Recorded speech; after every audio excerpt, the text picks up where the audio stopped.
আচ্ছা, মানুষের জীবন কি এতটাই ঠুনকো? একটা মানুষকে এরকম অবসেসড হয়ে ভালোবাসতেই হবে কেন যে সে না থাকলে দুনিয়াতেই থাকা যাবে না? আমরা তো প্রতিনিয়তই ছোট বড় অনেক গুনাহ করি, কিন্তু শুনেছি সৃষ্টিকর্তার ক্ষমার হৃদয় এত বড় যে সে তো ক্ষমাশীল। তো আপনি যদি ঠিক মতো আপনার ভুল বুঝতে পেরে আপনি যদি ক্ষমা চান সুন্দরভাবে, আপনি ভালো কাজ করেন, আপনার মনে যাতে অনেক বেশি বিশ্বাস থাকে, তাওয়াক্কুল থাকে, আপনি আপনার যদি মানে আপনি অনেক পজিটিভলি চিন্তা করেন, আপনি মানুষকে হেল্প করেন, আপনি আপনার সামর্থ্য অনুযায়ী আপনি ভালো কাজ করার চেষ্টা করেন, একটা সময় আপনার সব কাজের উসিলাতে আপনি সৃষ্টিকর্তার কাছে যদি মাফ চান প্রত্যেকটা ভালো কাজের উসিলার জন্য, সৃষ্টিকর্তা চাইলে আপনার সেই বড় গুনাহটাও চাইলে সে ক্ষমা করে দিতে পারে। তো আমি তো আসলে মাতৃত্বের স্বাদ পাইনি, কিন্তু আমি শুনেছি মারা নাকি সন্তানের মুখ দেখার পরে পৃথিবীতে আর কোনো কিছুই এর থেকে আপন নাকি আর কিছু থাকে না। যে সন্তানটাকে ছেড়ে চলে গেলে, আচ্ছা, এই এই সন্তানটা যতদিন বেঁচে থাকবে, ওর যে বেড়ে ওঠাটা, ও মা ছাড়া ও বড় হবে। ও যত ভালোবাসাই পাক না কেন, ওর মার মতো কি কেউ ভালোবাসবে? মার মতো কি কেউ ভালোবাসে? মায়ের ভালোবাসার সাথে কি কোনো কোনো অন্য কোনো ভালোবাসার কম্পেয়ার করা যায়? তাহলে বাচ্চাটার জন্য হলেও কেন একটু শক্ত হইতে পারলো না? এই সমস্যাটা তো খুব নতুন কোনো সমস্যা না। এই ব্যাপারটা নিয়ে সে যে কনফার্ম, সেটা আমি জানি আরও আরও তিন তিন বছর আগে, 2-3 বছর আগে, যখন আমার সাথে বেশ রেগুলার একটা যোগাযোগ ছিল। তারপরে ঘন্টার পর ঘন্টা কথা শুনতাম, আফসোস শুনতাম, বুঝাইতাম। এমনও কনভারসেশন আছে, আপু থ্যাংক ইউ, কালকে তুমি তোমার কথাগুলোতে ইট রিয়েলি হেল্পস। কি বলতাম? বলতাম, শুনো, জাহাঙ্গীরনগরে কিন্তু যেন তেন মানুষ চান্স পায় না। আমি কিন্তু জাহাঙ্গীরনগরে পরীক্ষাও দেইনি, কারণ আমি জানি আমি চান্স পাবো না। তুমি কিন্তু অনেক ট্যালেন্টেড, তুমি কি পারো না একটা ছোট্ট করে চাকরি শুরু করতে? স্বাবলম্বী হও, ব্যস্ত থাকো, তুমি সুন্দর একটা মেয়ে, তুমি তুমি তোমাকে ওকে, ও যাতে তোমাকে নিয়ে ইনসিকিউর ফিল করে, তুমি এমন একটা ব্যবস্থা করে দাও। হ্যাঁ আপু, রাইট, এটাই করব। আজকে আমি ঘুমের ওষুধ খায়া ঘুমায় গেলাম। এটা কেমন লাইফস্টাইল? ঠিক আছে, সেই জিনিস মানলাম। এমন হইতো যে আমার আমি আমি জানি যে এই এই জিনিসটা হচ্ছে, যদি আসলেই সেই মেয়েটাই যাকে নিয়ে সন্দেহ হচ্ছে, সেই মেয়েটার সাথে কেমন করে আমার ফ্রেন্ডশিপ হয়, সেই মেয়েটার সাথে আমি কেমন করে একসাথে বসে কফি খাই। I am the witness.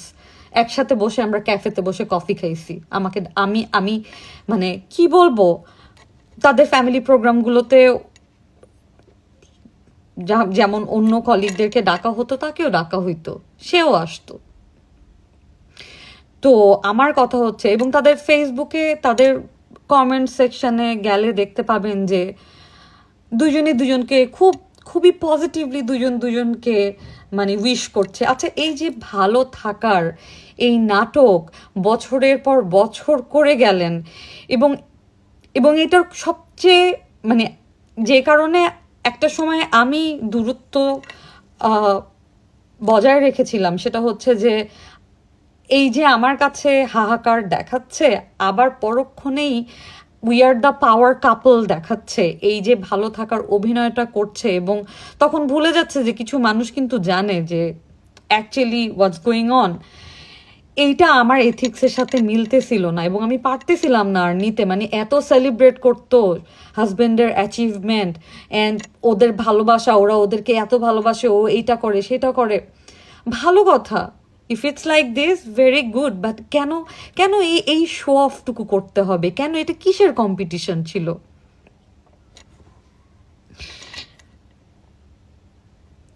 ছোট মুখে বড় কথা বলবো না, আমি আমি এই কথা বলার কেউ না, তবুও আমি বলবো ইমানটা আর একটু স্ট্রং হওয়া উচিত ছিল।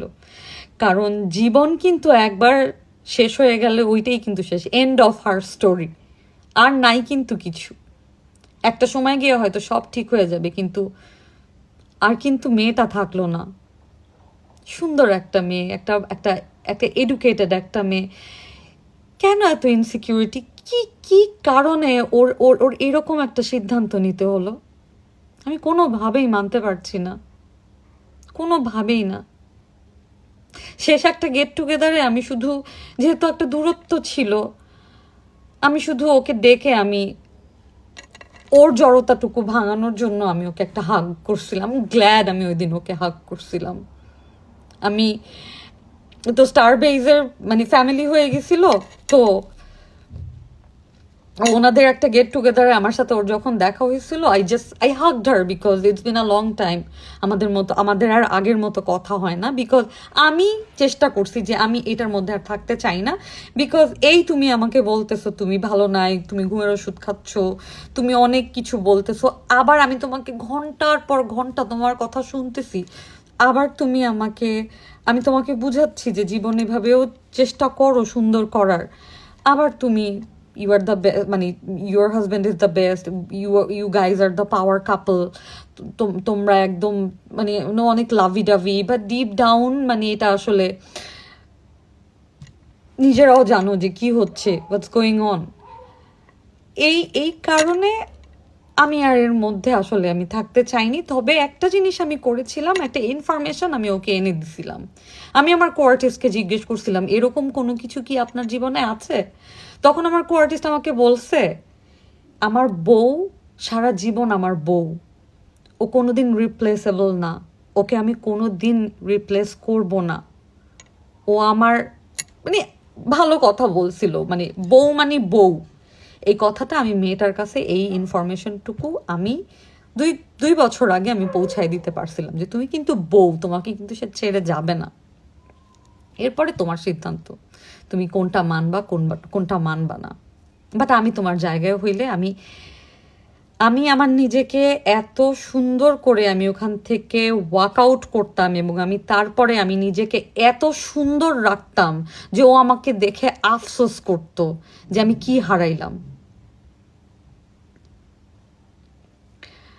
মানুষ টেনে হিচড়ে প্রতিনিয়ত মক করে বাজে কথা বলে কত কিছু করে কত চেষ্টা করে, কিন্তু ওই যে উপরে যার সাথে কানেকশন আমার স্ট্রং, আমার ইমান এত শক্ত যে আমাকে এত শেম করার পরেও আমার কোনো দিন মনে হয় না যে আমি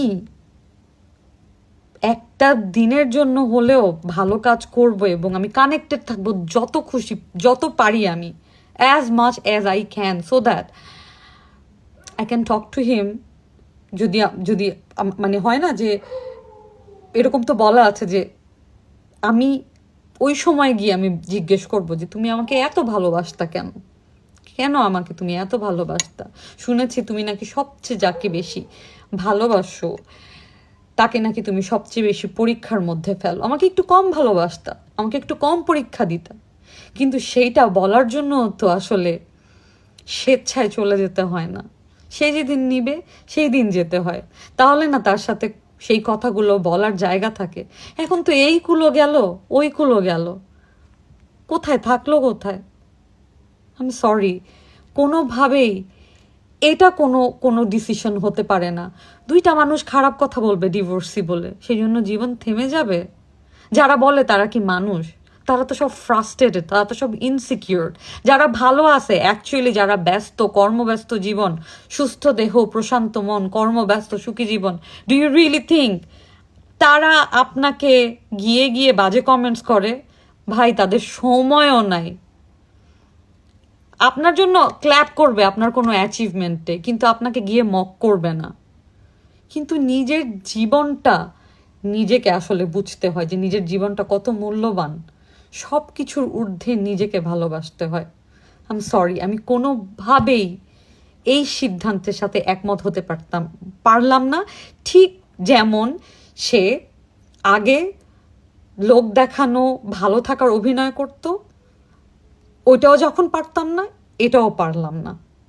দ্যাটস ইট।